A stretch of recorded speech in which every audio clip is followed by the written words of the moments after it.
کیا نبی کریم صلی اللہ علیہ وسلم کو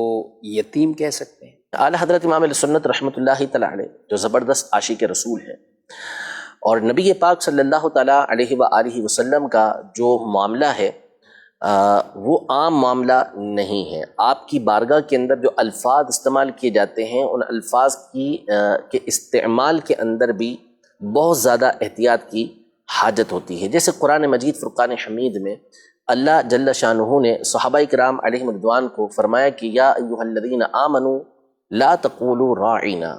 کہ اے ایمان والو راعینا مت کہو۔ راعینا کا معنی جو ہے وہ ہے کہ ہماری رعایت کیجئے، یعنی ہمارا لحاظ کیجئے، اور ہم جو آپ سے سننا چاہ رہے ہیں اس کے اندر آپ اس طرح گفتگو فرمائیں کہ اس کو ہم سمجھ سکیں، اس کا یہ معنی بنتا ہے۔ لیکن یہود جو تھے وہ اس لفظ کو نعوذ باللہ راعینا کر کے اور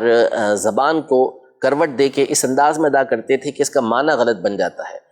تو اللہ پاک نے صحابہ کرام علیہ رضوان کو منع فرما دیا کہ تم راعینا نہ کہو، بلکہ وقول انظرنا، کہ تم انظرنا کہو، یہ فرمایا گیا۔ چونکہ اب نبی پاک صلی اللہ علیہ وسلم کا جو معاملہ ہے وہ انتہائی حساس ہے، ٹھیک ہے؟ تو ایسے الفاظ کا استعمال کرنا کہ جس میں نبی پاک صلی اللہ تعالیٰ علیہ وآلہ وسلم کی شان کے اندر ذرا برابر بھی کوئی نقص سا محسوس ہوتا ہو، اس سے علماء نے منع فرمایا ہے، سختی کے ساتھ منع فرمایا کہ آپ لفظ استعمال نہیں کریں گے۔ اب یتیم کا ایک معنی تو وہ ہوتا ہے کہ جس کو بولتے ہیں در یتیم، نادر، ایسا نادر کہ جس کے جیسا کوئی ہو ہی نہ، ایسا موتی جو بالکل نادر ہے، نایاب ہے، قیمتی اور منفرد موتی، تو ایسے چیز کو یتیم بولتے ہیں، یتمن سے یہ نکلا ہوتا ہے۔ اور دوسرا یتیم کا ایک معنی ہوتا ہے کہ جس کے والد جو ہے وہ اس کے بلوغت سے پہلے فوت ہو جائے، تو اس کے اندر ایک پہلو ایسا نکلتا ہے کہ سامنے والے کے اوپر رحم آتا ہے، یعنی اس کے یوں کہہ لیں کہ جب ہم کسی کو کہتے ہیں یار یتیم ہے، بیچارہ یتیم ہے، تو گویا کہ ہم ایک اس کے اوپر حسرت کر رہے ہوتے ہیں، اس کے اوپر یہ کہہ رہے ہوتے ہیں کہ یار اس کے اوپر بیچارے کے اوپر افسوس ہوتا ہے، اس کے اوپر ہمیں رحم آتا ہے۔ تو یہ جو پہلو نکلتا ہے، اس پہلو کی بنیاد پر اعلیٰ حضرت امام علیہ سنت رحمۃ اللہ تعالیٰ علیہ نے نبی پاک صلی اللہ علیہ وسلم کو یتیم کہنا یہ حرام لکھا ہے، ناجائز ہے کہ نبی پاک صلی اللہ علیہ وسلم کے لیے الفاظ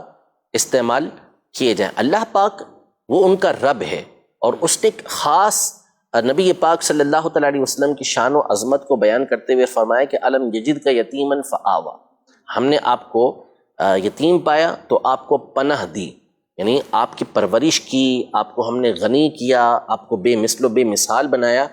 تو وہ رب ہے، وہ استعمال فرما سکتا ہے جو چاہے وہ ارشاد فرمائے، لیکن ہم جب نبی پاک صلی اللہ تعالیٰ علیہ وآلہ وسلم کے لیے الفاظ استعمال کریں گے تو وہ استعمال کریں گے کہ جس میں نبی پاک صلی اللہ علیہ وسلم کی شان و عظمت ہی ظاہر ہو۔ ہم ایسے الفاظ کو استعمال نہیں کر سکتے، اور اللہ پاک نے جو استعمال فرمایا، ارشاد فرمایا، اس کے اندر کوئی نقص نہیں ہے، صحیح بات، ٹھیک ہے، کہ اس کے اندر کوئی کمی بیان کرنا ہو، ایسا